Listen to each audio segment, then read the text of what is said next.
Shalom Bapak Ibu sekalian dimanapun berada pada saat ini. Bersyukur kepada Tuhan kalau saat ini Dia masih memberikan kepercayaan kepada kita untuk melayani Tuhan, untuk beribadah kepada Tuhan. Saat ini kita akan beribadah kepada Dia.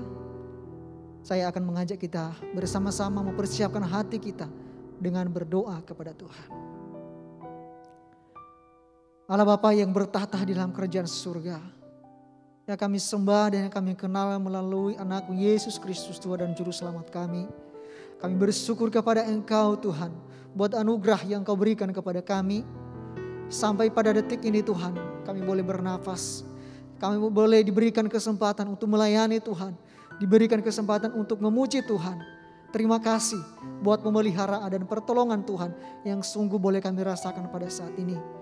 Tuhan terima kasih. Kami akan beribadah kepada Tuhan pada saat ini. Kiranya Engkau memberkati kami. Engkau akan menolong kami Tuhan. Baik kami yang melayani maupun sudah jemaat-Mu dimanapun mereka berada. Engkau berkati kami. Melalui puji-pujian yang kami boleh kami persembahkan kepada Tuhan. Melalui firman yang Engkau taburkan kepada kami dalam hati kami. Akan mengubahkan hidup kami. Tuhan terima kasih. Tolonglah kami semua yang akan beribadah kepada Tuhan saat ini. Kiranya Engkau memberkati kami semua. Kami siap untuk memuji Tuhan. Di dalam nama Tuhan Yesus Kristus kami sudah berdoa dan mengucap syukur. Amin.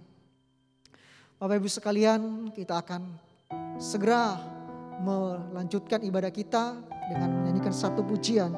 Kalau ku hidup, hidup bagimu Tuhan.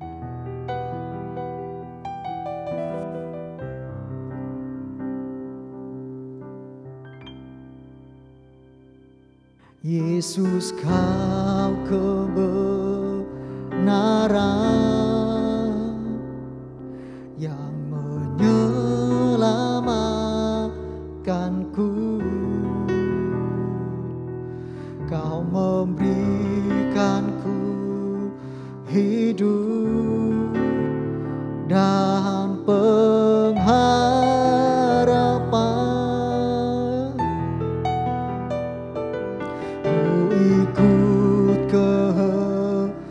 Kehendak-Mu, ku perlu anugerah-Mu. Ku nyatakan janjiku kepadamu.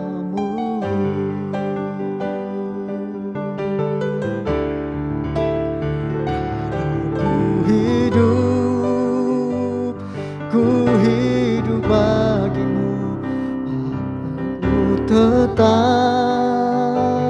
tetap menyembah-Mu. Dunia tak bisa menjauhkanku dari kasih-Mu.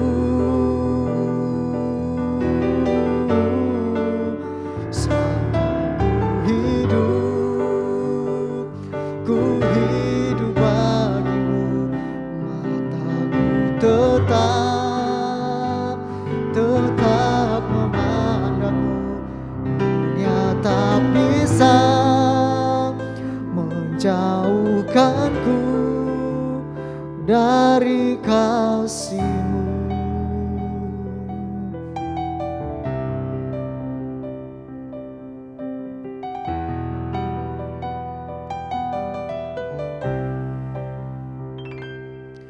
Yesus Kau kebenaran yang menyelamatkanku. Kau memberikanku hidup dan pengharapan.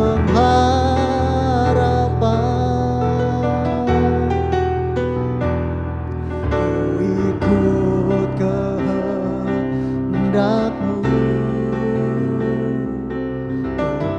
perlu anugerah-Mu.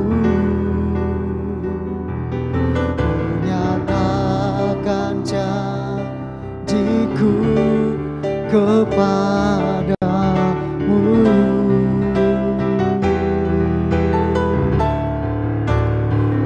Kalau ku hidup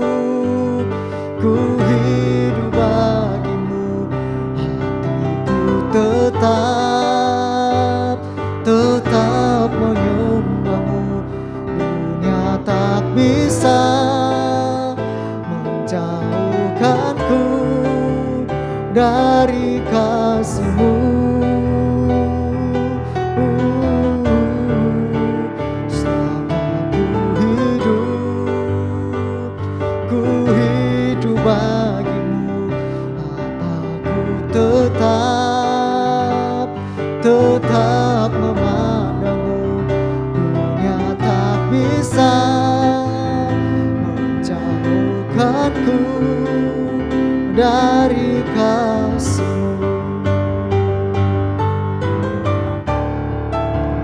Kalau ku hidup bagi-Mu, hatiku tetap menyembah-Mu. Dunia tak bisa menjauhkanku dari kasih-Mu.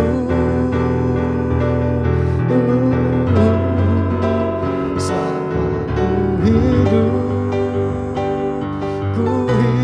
bagi-Mu, mataku tetap memandang-Mu.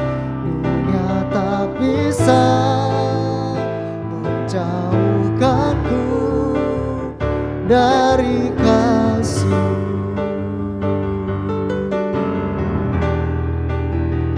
Dunia tak bisa menjauhkanku dari kasih-Mu.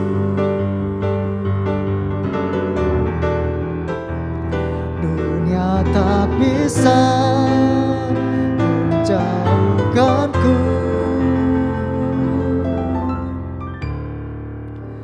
dari kasih-Mu.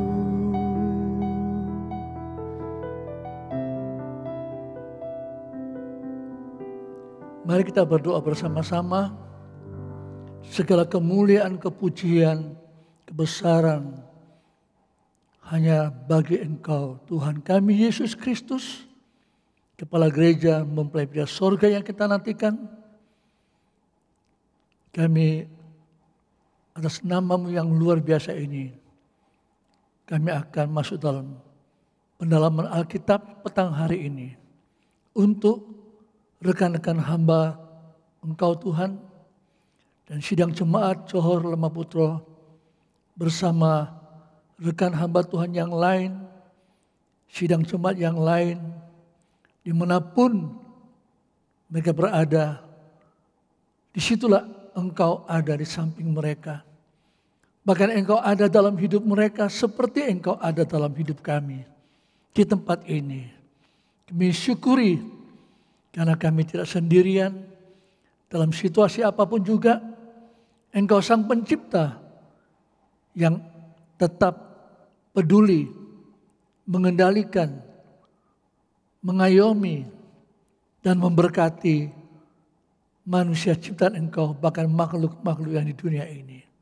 Terima kasih Tuhan, kami akan mulai ini. Berterima kasih, Roh Kudus menolong hamba-Mu, menolong semua yang ikut live streaming petang hari ini. Dalam nama Tuhan Yesus Kristus. Amin. Senang berjumpa lagi.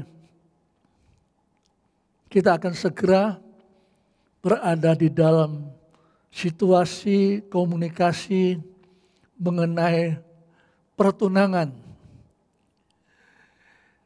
Tentu kalau berbicara tentang pertunangan, banyak pihak akan dilibatkan. Tentunya yang khususnya adalah dia yang dipertunangkan. Ya, itu tercantum dalam Alkitab. Itu juga yang kita selidiki pada petang ini, lanjutan daripada Jumat yang lalu, ya, mengenai jemaat Korintus. Saya sudah sedikit untuk mengajak kita untuk memikirkan dua kitab ini yang unik. Ya, sekalipun yang lain juga unik lah dan juga sempurna. Tetapi saya telah katakan 1 Korintus itu berbicara mengenai jemaat Korintus yang belum dewasa. Kemudian petang hari ini kita akan menelusuri lebih jauh bahwa jemaat itu tumbuh. Sudah waktunya untuk dipertunangkan, tetapi terjadi ketidaksetiaannya. Bagaimana solusinya? Bagaimana penyelesaiannya? Apa kita biarkan? Atau kita batal? Atau apa saja? Sekali lagi, terima kasih buat doa rekan-rekan hamba Tuhan, sidang Jumat, dan siapapun juga yang sempat ini. Saya bersama istri berterima kasih banyak, dan Tuhan memberkati kita sekalian. Shalom. Saya ajak saudara untuk sekarang lebih dulu membaca beberapa ayat di dalam 2 Korintus pasal yang ke-11 ayat 1 sampai ayat yang ke-3. Ya. Kita akan mulai dengan ayat itu dulu. 2 Korintus pasal 11 ayat 1 sampai ayat yang ke-3. Silakan. Alangkah baiknya jika kamu sabar terhadap kebodohanku yang kecil itu. Memang kamu sabar terhadap aku, sebab aku cemburu kepada kamu dengan cemburu ilahi. Karena aku telah mempertunangkan kamu kepada satu laki-laki untuk membawa kamu sebagai perawan suci kepada Kristus.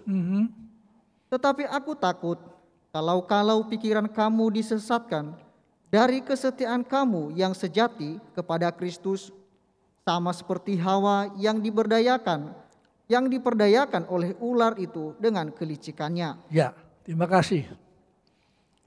Kita tahu dalam pertunangan itu tidak mungkin dalam satu pihak, tentunya dua pihak. Artinya orang tua, pihak satu, yang kedua anak gadisnya. Ya, bukan zamannya dulu, zaman prasejarah mungkin, ya orang tuanya maunya sendiri, tetapi ini diperkenalkan, sudah ditentukan, bahkan dalam bahasa dikatakan aku pernah ya mempertunangkan kamu. Ya, berarti sidang jemaat Korintus bukan tidak tahu kemana arah tujuan kehidupan rohani jemaat ini sendiri. Ini memang sesuatu yang luar biasa, yang unik, tetapi hal yang penting untuk kita perhatikan sungguh-sungguh. Ya. Tidak salah kalau seorang itu atau seorang gadis sudah dipertunangkan, tentu via orang tua tetap memantau untuk melihat bagaimana perkembangannya, bagaimana persiapannya. Ya. Maka tidak salah kalau Rasul Paulus mengatakan aku takut. Karena waktu itu Rasul Paulus tidak ada lagi di tengah-tengah jemaat Korintus. Karena surat Korintus pertama, kedua, dan yang lainnya menunjukkan bahwa Rasul Paulus tidak lagi berada di tengah-tengah gadisnya. Saya katakan gadisnya ini lebih baik daripada saya katakan sidang Jemaat Korintus. Nanti pemikiran kita ya akan pisah. Saya kan bukan gadis, saya kan laki-laki dan lain sebagainya. Nanti saya akan ajak kita belajar lebih jauh. Ya, mengapa Rasul Paulus begitu serius sampai dari jauh dari tempat yang lain ya, menulis surat ini? Aku takut. Ya, berarti Rasul Paulus tahu sidang jemaat Korintus itu dipertunangkan kepada siapa? Wah, ini sangat-sangat serius sekali. Nah, itu sebabnya sebelum saya lanjut, saya ajak kita untuk sedikit kembali, betul enggak Rasul Paulus ini memang yang di dalam Injil, kita sudah baca Jumat yang lalu, melahirkan, memperanakkan sidang jemaat Korintus. Coba kita akan membaca kembali dalam Kisah Rasul pasal yang ke-18. Kisah Rasul pasal yang ke-18 ayat 1, kemudian ayat yang ke-4, lalu lompat ayat ke-6 sampai 11. Saya ulangi lagi. Kisah Rasul pasal 18 ayat 1, kemudian ayat 4, kemudian ayat 6 sampai 11. Tolong dibacakan. Kemudian Paulus meninggalkan Athena lalu pergi ke Korintus. Ke Korintus, ya, oke, ayat 4. Dan setiap hari Sabat Paulus berbicara dalam rumah ibadat dan berusaha meyakinkan orang-orang Yahudi dan orang-orang Yunani. Ayat yang ke-6. Tetapi ketika orang-orang itu memusuhi dia dan menghujat, ia membebaskan debu dari pakaiannya dan berkata kepada mereka, "Biarlah darahmu tertumpah ke atas kepalamu sendiri. Aku bersih, tidak bersalah. Mulai dari sekarang aku akan pergi kepada bangsa-bangsa lain." Maka keluarlah ia dari situ, lalu datang ke rumah seorang bernama Titius Justus yang beribadah kepada Allah, dan yang rumahnya berdampingan dengan rumah ibadat. Tetapi Krispus, kepala rumah ibadat itu, menjadi percaya kepada Tuhan bersama-sama dengan seisi rumahnya. Dan banyak dari orang-orang Korintus yang mendengar pemberitaan Paulus menjadi percaya dan memberi diri mereka dibaptis. Pada suatu malam berfirmanlah Tuhan kepada Paulus di dalam suatu penglihatan, "Jangan takut, teruslah memberitakan firman dan jangan diam. Sebab aku menyertai engkau dan tidak ada seorang pun yang akan menjamah dan menganiaya engkau, sebab banyak umatku di kota ini." Maka tinggallah Paulus di situ selama 1 tahun 6 bulan dan ia mengajarkan firman Allah di tengah-tengah mereka. Ya, terima kasih. Ya. Di sedikit data ini membuat saya diyakinkan bahwa Rasul Paulus dengan sidang jemaat Korintus ada waktu yang cukup 1,5 tahun. Ya. Dia mengenal dan dia membimbing. Kemudian atas kehendak Tuhan dia mesti pergi. Sidang jemaat ini bertumbuh di dalam Tuhan. Ya. Tetapi kita sudah mempelajari pada Jumat yang lalu bahwa cukup lama. Tadi saya singgung bahwa Rasul Paulus menulis 1 Korintus ini tidak begitu selesai 1,5 tahun di Korintus kemudian dia pergi lalu tulis surat, tidak. Cukup lama, saya tidak tahu, ya.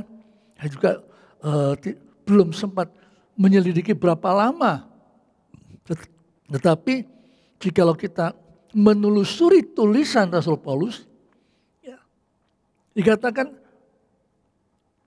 kamu banyak guru, tetapi sedikit sebagai bapak dan aku sebagai bapak yang memperanakan kalian. Berarti sudah cukup lama. Ya, kalau dikatakan lahir, tentu sudah mulai menuju dewasa, tapi Rasul Paulus mengatakan, kamu belum dewasa. Dulu aku kasih susu, tapi sekarang masih susu. Berarti ada cukup lama. Entah 3 tahun, entah 4 tahun, entah 5 tahun. Kemudian jemaat Korintus belum dewasa. Ya. Apakah memang betul begitu? Saya periksa lagi. Ya. Kenapa Rasul Paulus mengatakan ini? Ya. Apakah waktu jemaat Korintus ini percaya kepada Injil Yesus, lalu mereka dilahirkan, dilahirkan kembali di dalam anugerah Tuhan? Apakah mereka gitu saja?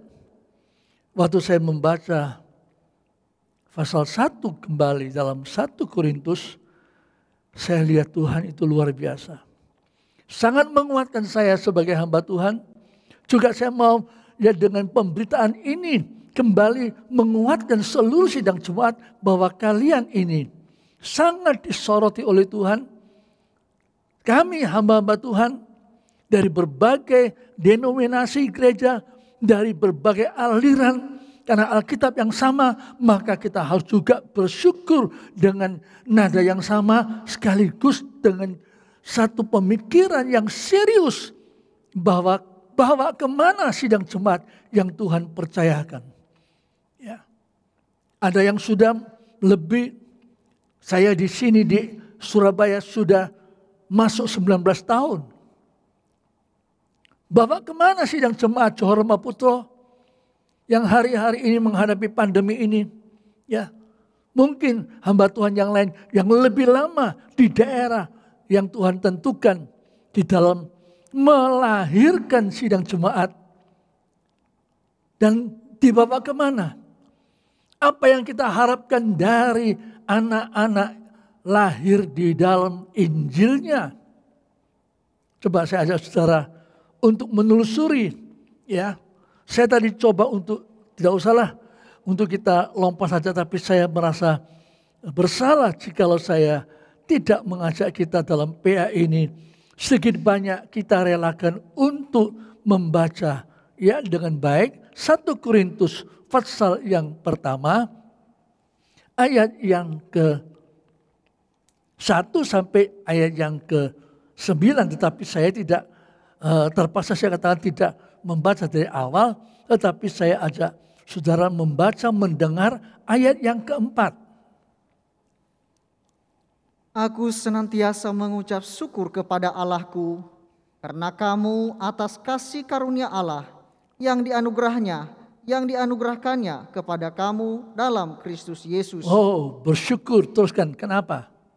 Sebab di dalam Dia kamu telah menjadi kaya. Di dalam Dia kamu telah menjadi kaya. Ya, dalam segala hal. Dalam segala hal, ini bukan omong kosong. Menjadi kaya dalam segala hal. Terus? Dalam segala macam perkataan. Dalam segala macam perkataan. Jadi berarti ada suatu pertumbuhan yang sesungguhnya. Terus? Dan segala macam pengetahuan. Oh, luar biasa. Teruskan. Sesuai dengan kesaksian tentang Kristus. Sesuai dengan kesaksian tentang Kristus. Yang telah diteguhkan di antara kamu. Oh, Rasul Paulus percaya. Cukup lama ditinggalkan. Dan kemudian dia menuliskan ini lebih jauh. Teruskan, ulangi baca lanjutannya. Demikianlah kamu tidak kekurangan dalam suatu karunia pun. Demikianlah kamu tidak kekurangan dalam suatu karunia pun. Terus? Sementara kamu menantikan penyataan Tuhan kita Yesus Kristus. Saya stop di sini dulu. Ya, tulisannya jangan dihilangkan. Ya, sidang jemaat Korintus setelah mereka diselamatkan dalam perjalanan rohani mereka, baik Rasul Paulus masih ada maupun Rasul Paulus tidak ada, ternyata tulisan Rasul Paulus mengatakan sidang jemaat itu tidak kekurangan apa-apa. Dalam pertumbuhan itu mereka kaya segala hal, bahkan karunia. Ya, kalau kita menelusuri sidang surat Korintus pertama pasal 12 dan seterusnya, di situ menunjukkan suatu karunia Roh Kudus itu semua ada. Hebat sekali. Ya. Sementara kamu menantikan penyataan Tuhan kita Yesus Kristus, ini tentang kedatangan Tuhan. Saya ambilkan satu kesimpulan yang saya terima, yang saya yakini untuk bicara sama kalian. Waktu seseorang terima Yesus, dia mengalami satu keubahan, dia lahir kembali, dia dilahirkan menjadi ciptaan yang baru. Sesungguhnya dalam diri orang percaya itu sudah lengkap sampai menantikan penyataan Tuhan sampai ketemu Yesus dalam hal ini sebagai mempelai pria sorga. Ini sudah ada. Sidang jemaat Korintus sudah diyakinkan akan menghadapi itu. Tetapi Rasul Paulus dalam gerak Roh Kudus, di dalam ilham Roh Kudus, di dalam penilaian dan di dalam observasi dari tempat yang jauh maupun dekat atau dengar dari orang lain, ternyata ada tanda-tanda membuktikan sidang jemaat Korintus tidak bertumbuh. Sebab ada perpecahan. Ada yang mengatakan aku golongan Paulus, aku golongan Kepas, aku golongan Apolos, aku golongan Kristus. Kita tahu semua cerita itu. Ya. Coba kita bandingkan sekali lagi. Kalau kita stop pada pasal 1 ayat yang pertama sampai ayat 9 tadi, maka tidak ada masalah lagi. Selesai, tinggal tunggu saja. Orang Kristen sudah terima Yesus, sudah selamat, bangsa kafir, lalu tinggal diam-diam, ayam-ayam tentram untuk tunggu Tuhan datang kembali. Apa begitu? Ternyata di dalam menantikan Tuhan, gangguan, godaan, silih berganti untuk coba merusak tubuh mempelai Tuhan. Yang sebentar kita akan selidiki kenapa Rasul Paulus mengatakan, aku takut kesetiaanmu pada Kristus sudah melenceng.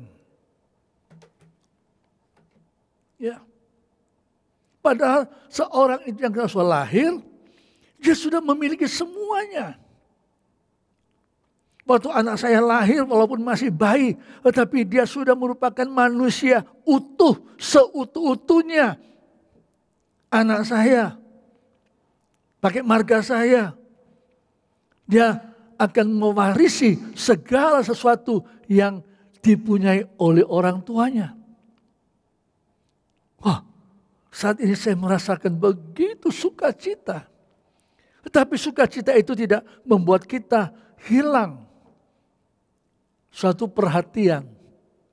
Sidang jemaat Korintus harus berubah, harus bertumbuh, yaitu menyelesaikan persoalan blok-blokan. Persoalan aku golongan ini, aku golongan itu. Sidang jemaat Korintus akan bertumbuh sehat waktu mereka sudah mulai menerima nasihat Rasul Paulus. Jangan kalian menimbang aku dan Apolos melebihi dari apa yang ditulis oleh Alkitab.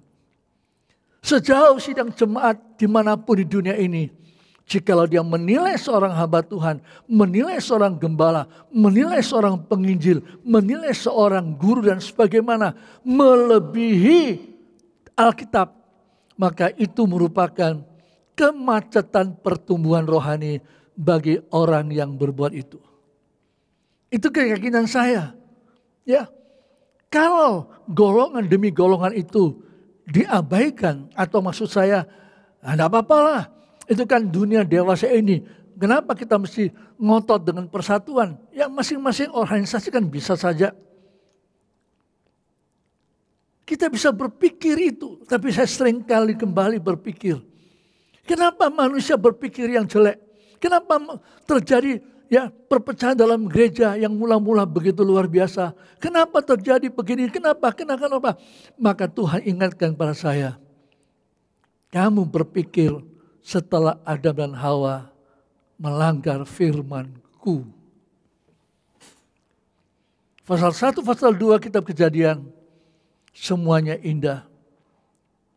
Bahkan Tuhan memberkati perkataan yang mengatakan, inilah tulang dari tulangku, ini adalah daging daripada dagingku. Maka wanita ini disebutkan perempuan karena dia diambil dari laki-laki.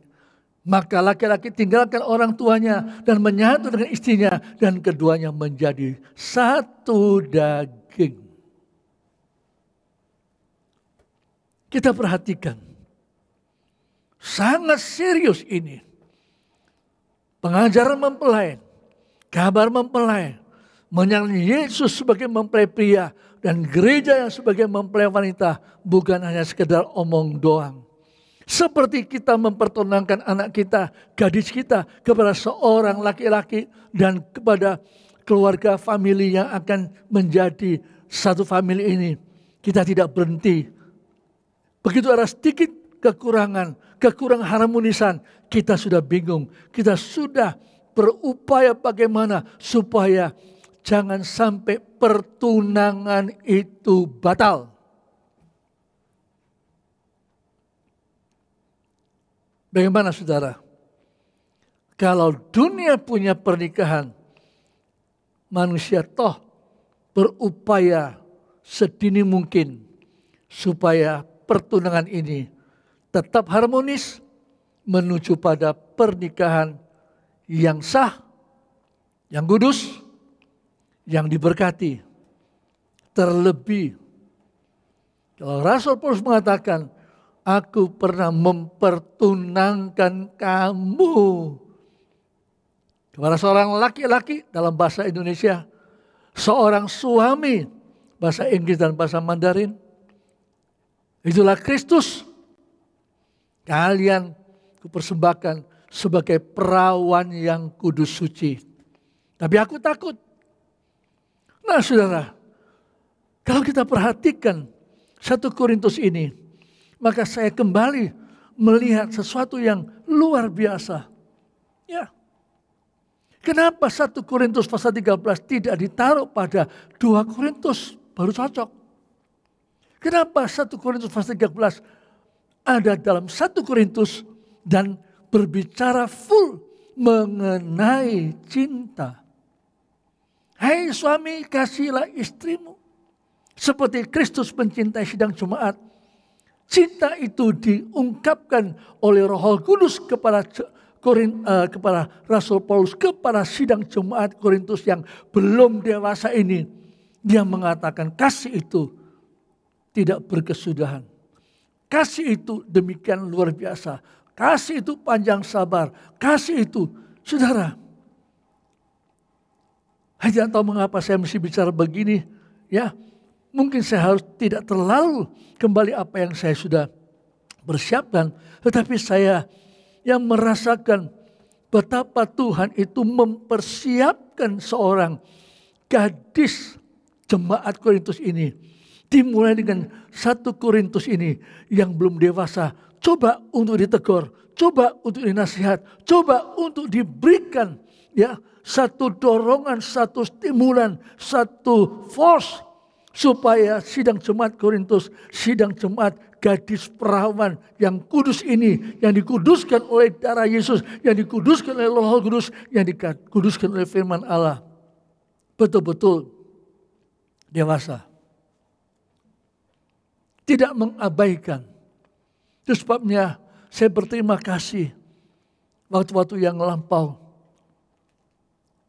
Saya dan istri kita bukan kita mempermalukan siapa-siapa, tapi saya sendiri bersama istri mengatakan, dulu kita waktu membaca 1 Korintus pasal 13, kita berhenti di situ. Tidak ada kaitannya. Kita hanya berbicara mengenai kasih itu, panjang sabar dan lain sebagainya.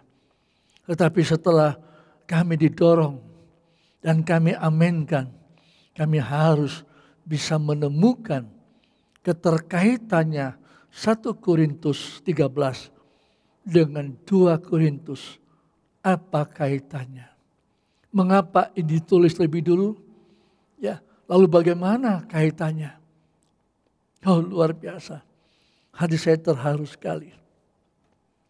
Semua kita ya dari 1 Korintus ini kita mulai menuju pada 2 Korintus yang tadi sudah lebih dulu dibacakan itu. Ya. Karena sudah waktunya. Tidak bisa tunggu lagi. Pertumbuhan itu mesti berjalan. Ya. Tapi berapa lamanya menunggu? dipertunangkan waktu itu. Rasul Paulus juga tidak tahu kapan Tuhan datang. Ya. Sampai hari ini 2000 tahun kemudian Yesus mempelai pihak surga juga belum datang. Tetapi apakah kemudian kita sebagai calon mempelai perempuan anak domba itu kemudian boleh hidup sembrono? Apakah kata-kata Rasul Paulus mengatakan aku takut karena kamu tidak setia, itu cuma omong kosong? Itu cuma hanya untuk sidang jemaat yang zaman itu dan sudah tidak ada lagi? Kita tidak tahu apakah jemaat Korintus masih ada kelanjutannya, ya anak cucu cicitnya lebih jauh, kita tidak tahu. Tetapi bagi saya ajak saudara untuk memasukinya. Kenapa takut? Coba kita kembali dalam 2 Korintus pasal yang ke-11 tadi. Saya ajak saudara untuk pelan-pelan tetapi pasti. Ya. 2 Korintus pasal 11. Tadi sampai ayat yang ke-2. Ya, atau ayat yang ketiga ya. Nah, nanti saya ajak saudara untuk ulangi lagi saja ayat yang kedua. Ya, 2 Korintus pasal 11 ayat 2 sampai seterusnya. Sebab aku cemburu kepada kamu dengan cemburu ilahi, karena aku telah mempertunangkan kamu kepada satu laki-laki untuk membawa kamu sebagai perawan suci kepada Kristus. Tetapi aku takut kalau pikiran kamu disesatkan dari kesetiaan kamu yang sejati kepada Kristus, sama seperti Hawa yang diberdayakan oleh ular itu dengan kelicikannya. Sebab kamu sabar saja jika ada seorang datang memberitakan Yesus yang lain daripada yang telah kami beritakan, atau memberikan kepada kamu roh yang lain daripada yang telah kamu terima, atau Injil yang lain dari apa yang telah kamu terima. Ya. Tetapi menurut pendapatku, sedikit pun aku tidak kurang daripada rasul-rasul yang tak ada taranya. Terus? Jikalau aku kurang paham dalam hal berkata-kata. Kalau aku kurang paham dalam berkata-kata, mungkin dalam bahasa yang lain mengatakan kata-katanya kasar gitu ya. Tidak tata tertib, tidak pakai bahasa yang tinggi. Gitu. Terus? Tidaklah demikian dalam hal pengetahuan. Ya. Sebab kami telah menyatakannya kepada kamu pada segala waktu dan di dalam segala hal. Terima kasih. Mari kita renungkan. Ya. Waktu saya memperhatikan kembali, saya sungguh-sungguh terperana. Saya sungguh-sungguh berterima kasih bahwa 2 Korintus jelas Rasul Paulus yang diurapi di tempat yang lain menyatakan ketakutan kepada sidang jemaat Korintus yang dia lahirkan oleh Injil. Ini merupakan ya sesuatu yang ikatan batin yang kuat. Bagaikan seorang ayah dengan gadisnya ini diharapkan supaya gadisnya ini ya hubungannya dengan calon suaminya ini yang diyakini oleh orang tua dari gadis ini, dia tahu siapa ini. Ya, betapapun apapun kondisi saja, ya tidak boleh dan jangan sampai putus hubungan, jangan sampai beralih kepada yang lain yang mirip sekalipun. Waktu saya merenungkan lebih jauh, tadi saya baru katakan 2 Korintus ditulis oleh Rasul Paulus oleh sebab urapan Roh Kudus. Ya. Perhatikan kitab Kejadian ditulis oleh Musa juga dalam urapan Roh Kudus. Sehingga kitab Kejadian, kitab 2 Korintus, walaupun waktunya berbeda, bahkan sangat jauh bedanya zaman, tetapi sinkronisasinya itu erat. Khususnya di dalam persoalan nikah. Coba diulangi sedikit ya. Filipus dikatakan di sini ayat yang ketiga. Ayat ketiga saja. Ya. Tetapi aku takut kalau pikiran kamu disesatkan dari kesetiaan kamu yang sejati kepada Kristus. Ya.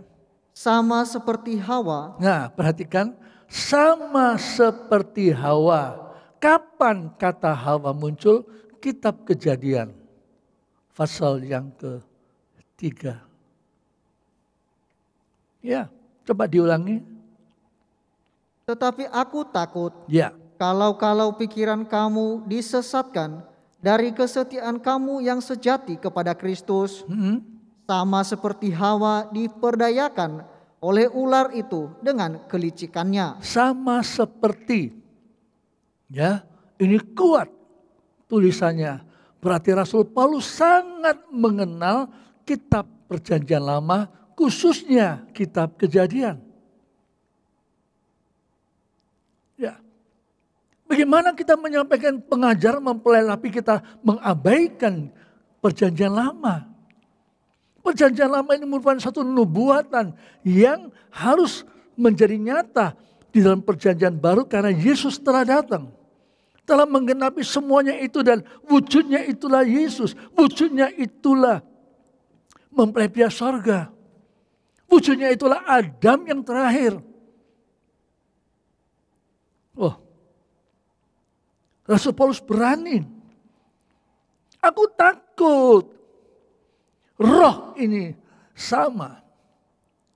Semoga roh Kudus yang di dalam hati seorang suami dan seorang istri itu sama perasaannya. Semoga roh Kudus yang ada di dalam hati para pemimpin, para gembala, dengan para penatua, dengan sidang jemaat, dengan majelis, itu harus sama. Karena roh Kudus cuma satu. Yang membuat urapan yang sama. Walaupun dalam penulisan tempat yang lain dan juga mempunyai corak-corak karena Tuhan tidak akan melenyapkan identik karakteristik dari seseorang. Tetapi Roh Kudus itu cuma satu. Kita punya roh masing-masing. Roh saya beda dengan rohnya Filipus. Roh saya beda dengan rohnya istri saya. Tetapi Roh Kudus dalam hati saya sama dengan Roh Kudus yang ada dalam hati istri saya. Tidak boleh beda. Suami mau berdoa, istri katakan tidak usah berdoa. Istri mengatakan ayo kita baca Alkitab. Suami mengatakan tidaklah. Saya bukan pendeta, ngapain mesti baca Alkitab. Maka dia sedang menduka citakan Roh Kudus. Saya tidak tahu kenapa saya mesti omong begini.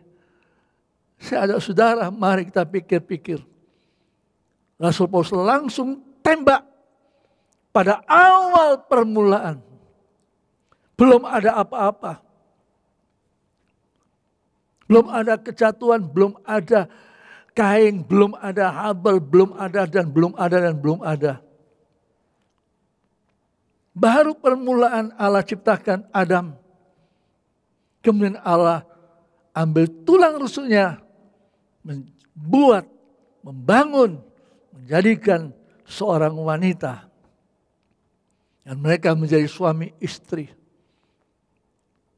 Yang sah, tetapi sekaligus menjadi lambang nubuatan untuk sekarang yang kita sedang pelajari.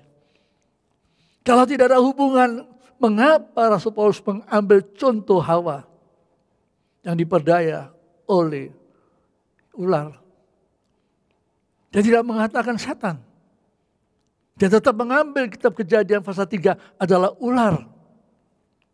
Dan 2 Korintus mengatakan seperti ular memperdaya Hawa. Sidang Korintus ya, Mungkin kalau satu orang saja di antaranya ya sudahlah mau dikatakan. Dia tidak cocok kok dengan pengajaran mempelai ya sudah. Tetapi ini tidak bisa. Pengajaran mempelai ini universal. Firman mempelai dalam terang tabernakel ini universal. Untuk semua denominasi. Saya berani mengatakan ini, bukan saya katakan saya punya doktrin itu yang sebut, tidak. Saya selalu mengajak para penatua, selalu mengajak majelis, selalu mengajak sidang jemaat.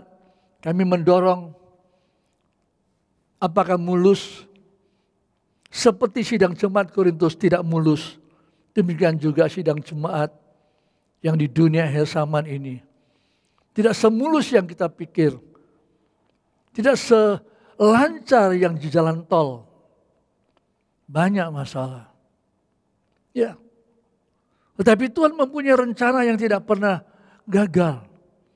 Saya dan saudara, saya mengajak ayo kita masuk. Karena kita sedang belajar Injil yang diberitakan oleh Rasul Paulus kepada sidang jemaat Korintus. Tapi juga nanti kalau Tuhan izinkan, Jumat mendatang, Jumat yang akan datang, kita mempelajari jemaat Galatia. Ya. Tentu tidak sama problemnya, tetapi Injilnya sama. Ini yang saya mendapatkan sesuatu kekuatan, saya mau terima kasih. Bahwa Rasul Paulus mengatakan kepada jemaat Galatia, aku susah sedang mengerang hamil untuk melahirkan kamu. Coba tolong sedikit menyinggung, saya tidak akan berbicara tapi saya akan menyinggung sedikit Galatia pasal yang keempat. Ya, kalau saudara tahu nanti saudara akan sangat berterima kasih surat Galatia pasal yang keempat. Perhatikan baik-baik ya. Mari saya ajak saudara untuk membaca, tapi saya tidak uraikan, kecuali ada 1-2 yang harus saya sampaikan. Tolong dibacakan ayat yang ke-12. Galatia pasal 4 ayat 12. Aku minta kepadamu, saudara-saudara, jadilah sama seperti aku. Ya. Sebab aku pun telah menjadi sama seperti kamu. Belum pernah aku alami sesuatu yang tidak baik daripadamu. Ya, tidak pernah bagus semua baik Galatia ini. Terus? Kamu tahu bahwa aku pertama kali telah memberitakan Injil kepadamu oleh karena aku sakit pada tubuhku. Ya, karena aku sakit dalam tubuhku ini. Sungguh pun demikian keadaan tubuhku itu yang merupakan pencobaan bagi kamu, namun kamu tidak menganggapnya sebagai sesuatu yang hina dan yang menjijikan. Iya. Tetapi kamu telah menyambut aku sama seperti menyambut seorang malaikat Allah, malahan sama seperti menyambut Kristus Yesus sendiri. Iya. Betapa bahagianya kamu pada waktu itu. Pada waktu itu terus. Dan sekarang, di manakah kebahagiaanmu itu? Sekarang beda. Di mana kebahagiaanmu? Karena aku dapat bersaksi tentang kamu bahwa jika mungkin kamu telah mencungkil matamu dan memberikannya kepadaku. Apakah dengan mengatakan kebenaran kepadamu, aku telah menjadi musuhmu? Sekarang saya loncat ke ayat 19. Hai anak-anakku. Hai anak-anakku. Karena kamu, aku menderita sakit bersalin lagi. No, coba ulangi lagi kalimat itu. Hai anak-anakku. Hai anak-anakku. Karena kamu, aku menderita sakit bersalin lagi. Aku menderita sakit bersalin, mau melahirkan lagi. Siapa yang mau dilahirkan? Teruskan. Sampai rupa Kristus menjadi nyata di dalam kamu. Terima kasih. Waktu saya membaca ini, jemaat Korintus dilahirkan oleh Rasul Paulus karena Injil Yesus Kristus. Saya telah jelaskan bahwa Injil pribadi Allah ini, Yesus ini, dia menjadikan kita lahir. Sidang jemaat Galatia, Rasul Paulus ulangi berkata, kasusnya beda dengan sidang jemaat Korintus, tetapi ada kaitannya. Ya. Kemudian saya coba untuk sharing dengan istri saya. Maka saya diyakinkan bahwa setiap sidang jemaat, setiap pribadi yang terima Injil, dia mengalami kelahiran baru. Oleh Roh Kudus, oleh firman Allah, melalui hamba Tuhan, penginjil, guru dan sebagainya yang membawa Injil.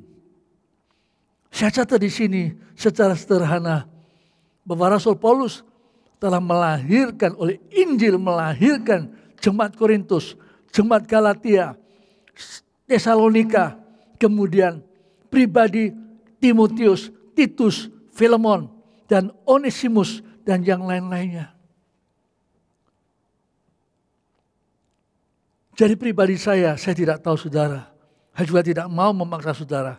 Tapi saya waktu membaca dan diyakinkan ini, maka hampir semua surat Rasul Paulus berbicara mengenai kelahiran baru di dalam Injil Kristus.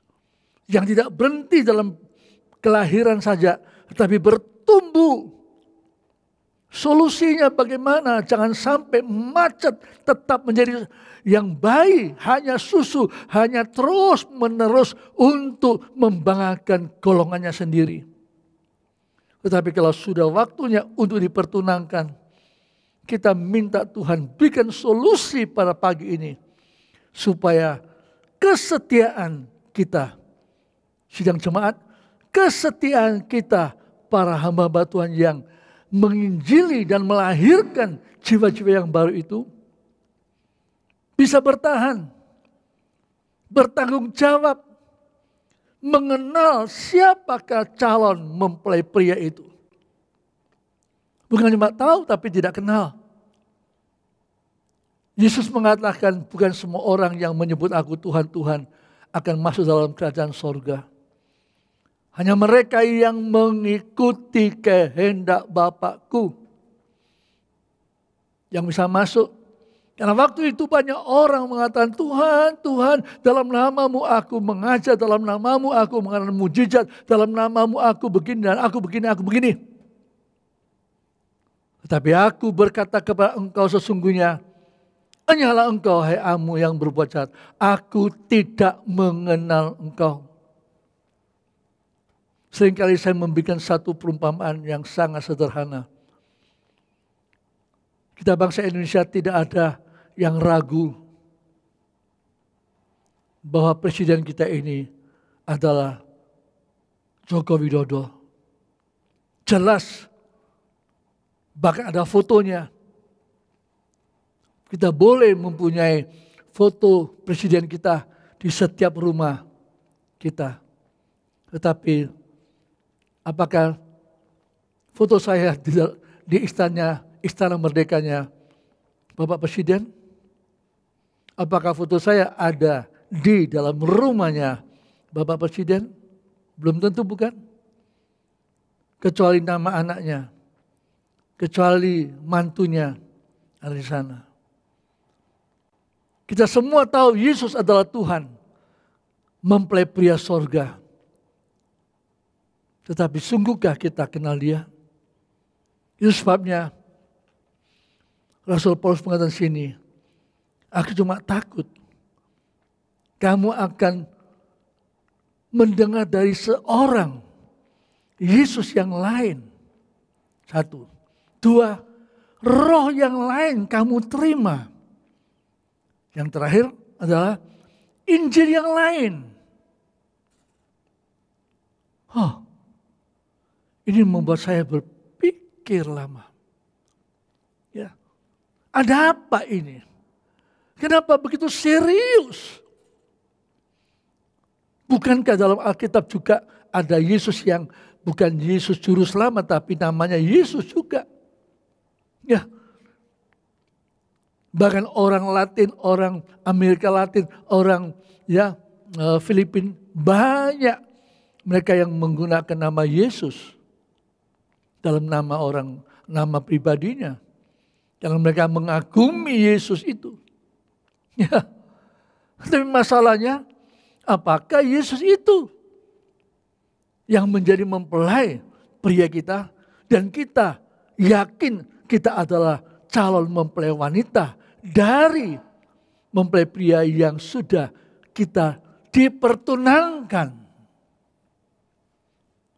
Kalau kita belum yakin pertunangkan, belajarlah. Sebagai wanita, dia ingin mempunyai suami yang cocok dengan hatinya, atau calon suami itu yang tahu hatinya calon wanitanya, istrinya itu cocok. Ini perlu, sangat manusiawi. Ya, jangan sampai seorang gadis tidak kenal calon suaminya. Kata Rasul Paulus, aku telah mempertunangkan kamu kepada seorang suami.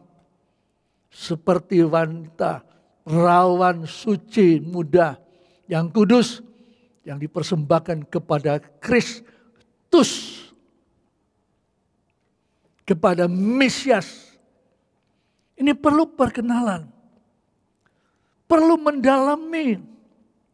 Ya, kenapa disebutkan Yesus yang lain? Maka Yesus yang diberitakan oleh Rasul Paulus ada ciri tersendiri. Dan itu sangat lengkap dalam kitab surat Roma sampai kitab surat Ibrani. Ya, belum lagi surat-surat akhir daripada rasul-rasul yang lain. Ya. Tentang Roh Kudus, Rasul Paulus tahu persis. Tentang Injil yang lain, Rasul Paulus malah mengajak kita baca dalam surat Galatia, siapa yang menyampaikan Injil yang lain. Malaikat sendiri pun itu terkutuk. Seriusnya begitu rupa, saya ajak kita belajar. Bukan saya lebih serius dari saudara. Saya mau ajak kita bersama-sama serius. Kalau kita mengatakan Tuhan sudah mau datang kembali, kita lebih serius sungguh-sungguh. Yesus datang sudah selengkap semuanya. Pakaian pengantinnya, ya, persediaannya, rumahnya, dan semuanya sudah Tuhan siapkan. Aku pergi untuk menyediakan tempat. Dan sudah selesai aku datang kembali menjemput kalian. Itu suatu nubuatan untuk menjemput mempelai wanitanya. Tetapi Rasul Paulus takut kalau ternyata gadis ini, sidang jemaat Korintus ini, ya, yang dinilai sudah dewasa sehingga dia tulis surat tentang pertunangan. Tetapi Rasul Paulus tetap merasa ada satu hal yang perlu disampaikan supaya jemaat Korintus jangan gampang-gampang untuk menerima Yesus yang lain, roh yang lain, Injil yang lain. Pada petang ini sekilas saja, sederhana saja, karena saya tidak juga mau yang menghabiskan waktu karena begitu indahnya. Saya ajak saudara untuk membaca Yesus yang diberitakan oleh Rasul Paulus. Adalah Yohanes 1 ayat 1 sampai 4, lalu lompat pada ayat 14. Injil Yohanes pasal yang pertama ayat 1 sampai ayat yang ke-4. Pada mulanya adalah firman. Firman itu bersama-sama dengan Allah, dan firman itu adalah Allah. Ia pada mulanya bersama-sama dengan Allah. Segala sesuatu dijadikan oleh Dia, dan tanpa Dia tidak ada sesuatu pun yang telah jadi dari segala yang telah dijadikan. Iya. Dalam Dia ada hidup, dan hidup itu adalah terang manusia. 14. Firman itu telah menjadi manusia dan diam di antara kita, dan kita telah melihat kemuliaannya, Ya. yaitu kemuliaan yang diberikannya kepadanya sebagai anak tunggal Bapa, Anak tunggal Bapa. penuh kasih karunia dan kebenaran. Ayat 17. Sebab hukum Taurat diberikan oleh Musa, tetapi kasih karunia dan kebenaran datang oleh Yesus Kristus. Oleh Yesus Kristus. Kenapa? Tidak seorang pun yang pernah melihat Allah, tetapi anak tunggal Allah yang ada di pangkuan Bapa, dialah yang menyatakannya. Oh saudara. Ya. Perhatikan baik-baik. Ini yang dipertunangkan. Yang diperkenalkan, bukan diperkenalkan. Ini loh tunanganmu, jemaat. Ini loh tunanganmu. Papa sangat yakin ini orang tepat dan paling tepat dan tidak ada duanya lagi. Kita perlu mengerti Yesus itulah firman Allah menjadi manusia. Tetapi orang lain menyampaikan Yesus yang lain, yang tidak ada kaitannya dengan firman itu sendiri. Perhatikan khotbah, mimbar, tulisan, ya, YouTube, dan semuanya. Yesus yang diberitakan itu apa? Saya tidak panjang lebar di sini. Kita mau renungkan. Seizin Tuhan Jumat mendatang, kita masih boleh berjumpa. Kita akan membahas lebih jauh. Ini penting sekali. Roh yang lain. Nah, kita baca 1 Yohanes pasal yang keempat. 1 Yohanes pasal yang keempat.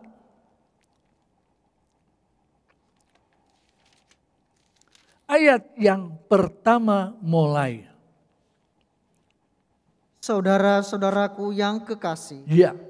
janganlah percaya akan setiap roh, Jangan percaya akan setiap roh. tetapi ujilah roh-roh itu, Ya. apakah mereka berasal dari Allah. Apakah mereka berasal dari Allah? Mesti diuji. Roh itu ada. Roh saya ada. Roh Saudara Filipus ada. Roh Bapak ya Stephen Han ada. Roh semua ada. Tapi ada roh yang lain. Yang bukan Roh Kudus. Tetapi ujilah roh-roh itu terus. Apakah? Sebab banyak nabi-nabi palsu yang telah muncul dan pergi ke seluruh dunia. Apakah mereka berasal dari Allah? Jadi roh itu bisa tersebar lari sini, lari sana, terbang sini, terbang sana. Sebab banyak nabi-nabi palsu. Nabi-nabi palsu itu ada roh di dalamnya yang telah muncul dan pergi ke seluruh dunia. Ini kata Yohanes Rasul. Perhatikan baik-baik. Teruskan dulu. Demikianlah kita mengenal roh Allah. Demikianlah kita mengenal roh Allah. Setiap roh yang mengaku Ya. bahwa Yesus Kristus telah datang sebagai manusia. Nah, berasal- Yesus Kristus telah datang sebagai manusia. Firman itu menjadi manusia, itu berasal dari Allah. Dari Allah. Tidak sulit. Perhatikan tutur katanya. Ya. waktu seorang gadis tiap hari di belakangnya Rasul Paulus dan Silas teriak-teriak, ini hamba Allah. Dia bicara, mereka menyampaikan keselamatan. Dengarlah kalian kepada mereka. Wah, gadis ini terus omong persis apa yang dilakukan oleh Rasul Paulus. Tapi Rasul Paulus ada Roh Kudus. Perempuan ini ada roh yang lain. Ada roh tenung yang membuat majikannya kaya, duit, karena roh tuyul ini. Maka Rasul Paulus mengatakan, hai setan, keluar kamu dalam nama Yesus. Roh tenung itu keluar. Beda. Roh Kudus memuliakan Yesus. Roh Kudus mengatakan benar, Yesus adalah firman yang menjadi manusia. Tapi ini ditolak. Masih ditolak sampai hari ini. Ya, masih banyak orang percaya pada roh-roh yang lain. Perhatikan baik-baik. Ya, siapakah mereka itu? Coba baca lebih jauh. Dan setiap roh yang tidak mengaku Yesus, Yang tidak mengaku Yesus tidak berasal dari Allah. tidak berasal dari Allah. Roh itu adalah roh antikristus. Roh itu adalah roh antikristus.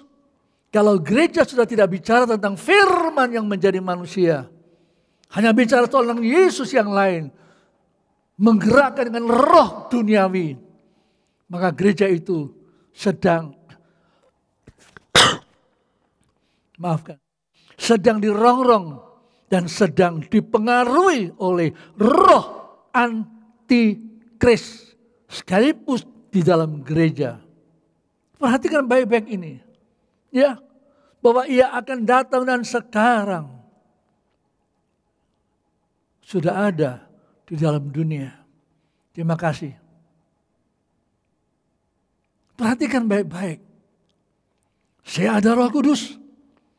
Rekan-rekan hamba Tuhan ada Roh Kudus. Sidang jemaat ada Roh Kudus. Anak muda, remaja bisa dipenuhi Roh Kudus. Kata Rasul Petrus di hari Pentakosta. Inilah nubuatan Yoel. Digenapi. Allah mengatakan pada akhir zaman, aku akan memberikan rohku ke dalam anak-anak laki-laki perempuan, kepada hamba-hamba, kepada orang tua dan lain sebagainya. Kenapa? Allah mencintai ciptaannya. Kenapa? Karena Allah tahu manusia itu dikuasai oleh roh kegelapan. Sebelum dia terima Yesus, dia adalah manusia berdosa yang gampang akan dipengaruhi oleh roh setan, roh antikris, roh yang membawa manusia masuk dalam kehancuran penghukuman Allah kekal dalam kematian yang kedua. Jangan bermain-main. Kalau manusia di dunia ini pernikahannya, pertunangannya gagal, mungkin sakit hati, berapa lama bisa ganti yang lain, yang lebih cocok mungkin. Tetapi kalau gereja Tuhan kehilangan Yesus, selamanya tidak akan terangkatkan kembali. Yesus segala-galanya. Karena itu, jangan menerima Injil yang lain. Saya akhiri dengan satu ayat. Rasul Paulus bicara apa? Dalam 1 Korintus, saya kembali pada surat Korintus yang sedang kita telusuri. Perhatikan baik-baik. Ini sesuatu yang luar biasa. Ayat 17. 1 Korintus pasal 1 ayat 17. Sebab Kristus mengutus aku bukan untuk membaptis, tetapi untuk memberitakan Injil. Dan itu pun bukan dengan hikmat perkataan, supaya salib Kristus jangan menjadi sia-sia. Injil dan salib itu tidak bisa lepas. Begitu menyampaikan Injil tanpa salib, itu Injil yang lain. Bicara tentang salib, justru itu membawa manusia bertobat. Justru itu kabar baik. Justru itu gospel. Justru itu good tidings. Good news. Jangan kita terima Injil yang lain. Mungkin kedengarannya enak. Mintalah. Dalam nama Yesus, engkau akan diperkaya. Engkau akan diangkat. Melampaui semuanya. Kedengarannya ya. Kedengarannya memakai ayat. Kedengarannya memakai nama Yesus. Yesus pernah mengatakan, pakailah. Bapakku akan memberikan atas namaku. Tapi bukan berarti orang yang menggunakan nama Yesus, mereka sudah pasti akan masuk di dalam kerajaan sorga. Perhatikan baik-baik dulu. Tidak semua orang mengaku Yesus, lalu dia menjadi mempelai Tuhan. Dia harus konsekuensi untuk menolak Yesus yang lain. Karena suami cuma satu. Jangan ada yang mirip-mirip. Hanya satu roh. Roh Kudus. Satu Injil. Injil keselamatan. Itu sebabnya mengakhiri perjumpaan yang sederhana ini. Saya merasa begitu sukacita. Karena dua surat ini membuat saya dan istri saling sharing dan share kepada rekan-rekan hamba Tuhan di sidang Jumat. Ku bersyukur padamu Tuhan, sebab kau telah melindungi nikah hidup kita sekalian. Untuk kita diperbaiki, untuk kita dilindungi, untuk kita konsekuensi menjadi calon mempelai yang dewasa betul-betul, yang bertanggung jawab sepenuhnya atas janji Tuhan dan menantikan kedatangannya kedua kalinya. Amin. Sebelum kita nanti dalam persekutuan tubuh dan darahnya, sambil kita mempersiapkannya, mari kita menyanyi 149 nyanyian Psalm, ku bersyukur padamu Tuhan.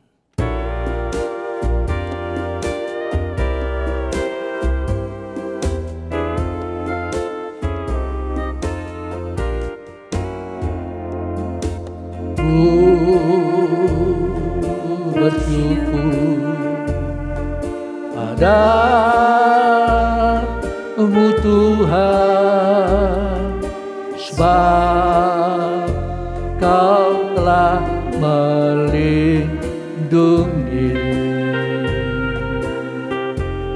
hidup hamba,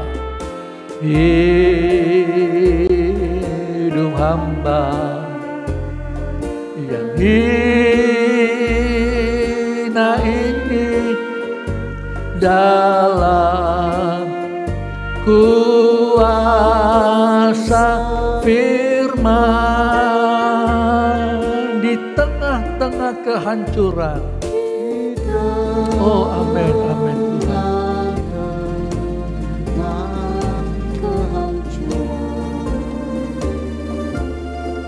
Nikah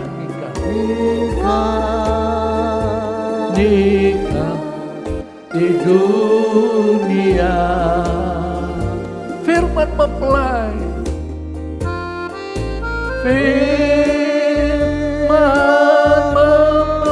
telah memimpinku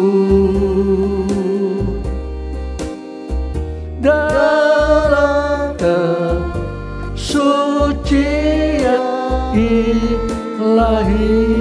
Nikah suci menurut teladanmu. Nikah suci menurut teladanmu. Nikah yang dihormati,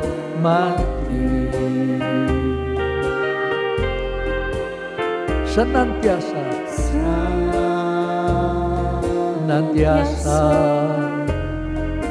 menjunjung tinggi segenap pengorbananmu di tengah kehancuran. Oh amin Tuhan. Amin. Oh, nikah di dunia ini Tuhan.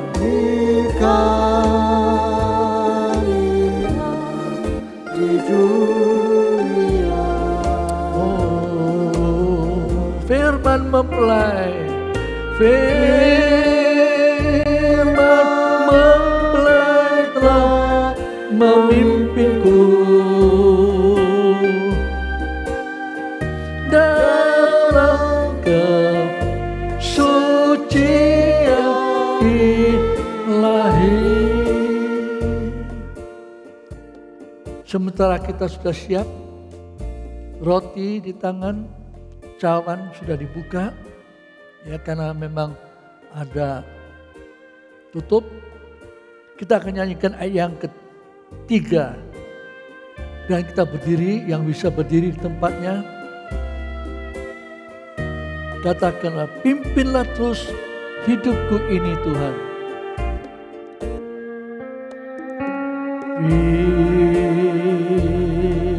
Pimpinlah terus hidupku ini dalam tiap rencanamu. Oh amin Tuhan. Memasuki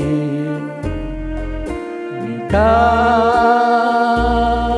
rohani dipermuliakan bersamamu di tengah-tengah kehancuran, di tengah-tengah kehancuran. Nikah-nikah di dunia, nikah di dunia. Angkat roti ini, firman mempelai, firman mempelai telah memimpinku dalam kesucian ilahi. Tanpa banyak pertanyaan, sanksi dan lain sebagainya, jawablah tulisan Rasul Paulus kepada jemaat Korintus 2000 tahun yang lalu tetap eksis pada malam ini. Tetap untuk saya dan saudara. Karena itu saudara-saudaraku yang kekasih, jauhilah penyembahan berhala. Aku berbicara padamu sebagai orang-orang yang bijaksana. Pertimbangkanlah sendiri apa yang aku katakan. Bukankah roti yang kita pecah-pecahkan adalah persekutuan dengan tubuh Kristus? Amin. Karena roti adalah satu. Maka kita sekalipun banyak adalah satu tubuh. Oh amin, luar biasa. Tubuh mempelai daripada Yesus Kristus. Karena kita semua mendapat bagian dalam roti yang satu itu. Kita makan bersama-sama dalam nama Tuhan Yesus Kristus.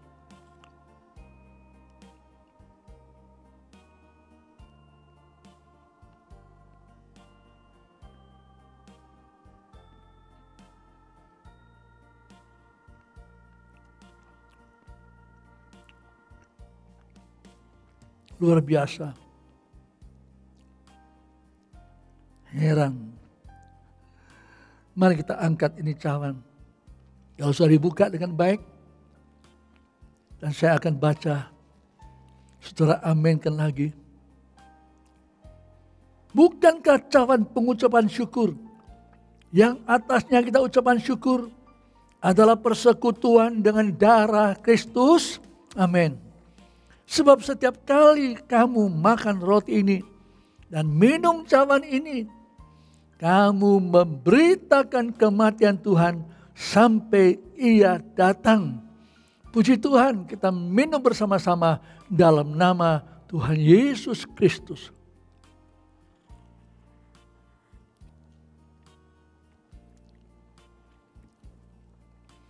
Dengan lembut kita ulangi kor ini. Di tengah-tengah kehancuran, Tuhan pelihara nikah kita. Tuhan pelihara pribadi anak-anak kita, baik laki maupun perempuan. Tuhan pelihara orang tua, Tuhan pelihara janda-janda. Di tengah-tengah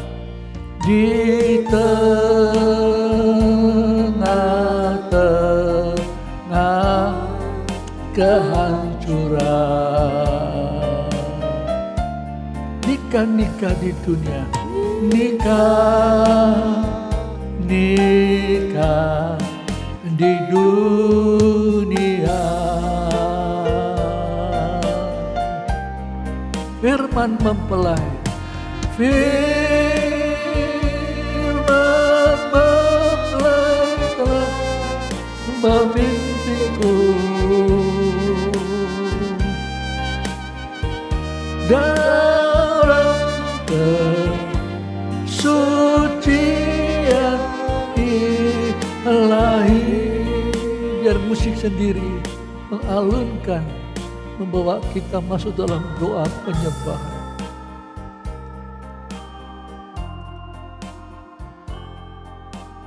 Betapa kami rindu penyucian yang tidak mudah, karena akan menyangkut segala kemanusiaan kami harus ditanggalkan.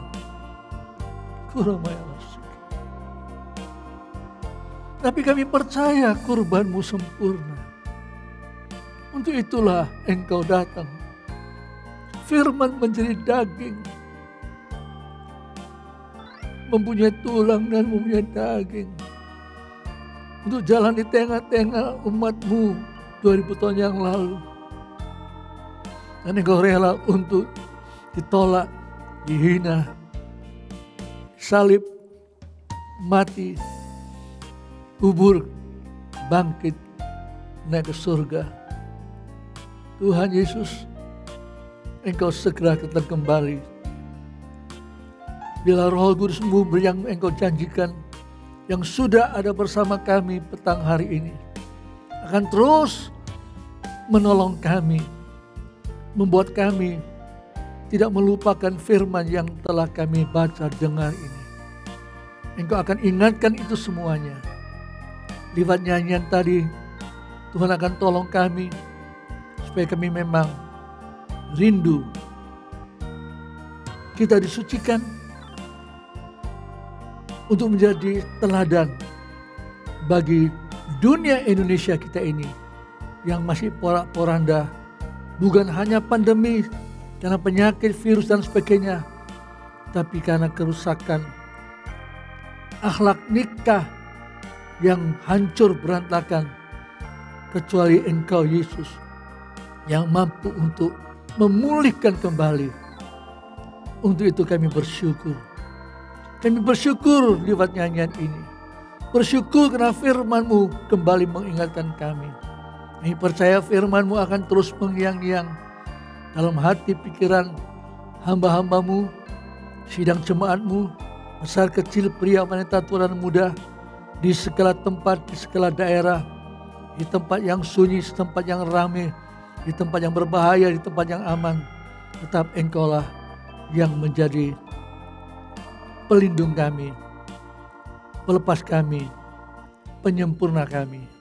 Terima kasih Tuhan, berkati semua yang sudah ikut serta di dalam kegiatan ini, baik yang melayani maupun yang dilayani. Dengan segala alat-alat yang ada, Engkau telah memberkati, Engkau yang dipermuliakan sampai selama-lamanya. Rekan hamba-hamba Tuhan sidang jemaat semuanya, terimalah anugerah sejahtera dan damai, kekekalan dan kesucian dicurahkan oleh Bapa, Putra, Roh Kudus kepada kita sekalian mulai saat ini hingga Maranatha, Di dalam nama Tuhan Yesus Kristus, terimalah berkat ini untuk kita sekaliannya. Amin. Selamat malam semuanya.